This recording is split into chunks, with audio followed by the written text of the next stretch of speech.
الإعلام المصري. الأهلي بيخسر ويطلع من إفريقيا، نتكلم عن زيزو. كولر اتحدف بأزايز مية، نتكلم عن زيزو. الحق، الأهلي عمال يصرف مليارات، أوبا، هنتكلم عن زيزو. يا جماعة يا جماعة الحقوا، في مشكلة مش لاقيين مدير، في مشكلة في العقد بتاع كولر وهيدفعوا 3 مليون دولار، حلو قوي بس كده، نتكلم عن زيزو. الحق، الأهلي فجأة حل المشكلة مع كولر، وكولر كده خلاص بقى موضوع انتهى وبتاع، هوب نستضيف أمير مرتضى منصور عشان نتكلم عن العقود في الزمالك وزيزو. ايه يا جماعه انتوا بتعملوه ده؟ ايه يا جماعه اللي انتوا بتعملوه ده؟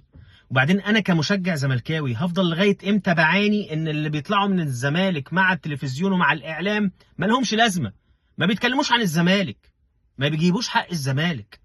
انا كمشجع زملكاوي لغايه امتى هسمع ان قناه ام بي سي وابراهيم فايق واخدين خط واحد مع الاهلي وما بيتكلموش في اي مشكله في مشاكل الاهلي ومركزين بس مع الزمالك ومع زيزو، ولا احمد شوقي صلاح المحسوب على المنظومه الاعلاميه في الزمالك بيطلع كل يوم نضيف لابراهيم فايق؟ طب لما تطلع يا عم ما تتكلم وتقول. انا هفضل لغايه امتى كده؟ قناه الزمالك ملهاش علاقه بمشاكل الزمالك اصلا، تحس انها مش تابعه للزمالك. المتحدث الرسمي باسم نادي الزمالك ما تفهمش هو بيعمل ايه ولا بيتكلم في ايه اصلا، بيطلع يتكلم بعد ما يكون كل الناس اتكلمت واحنا كجمهور اتكلمنا وقلنا.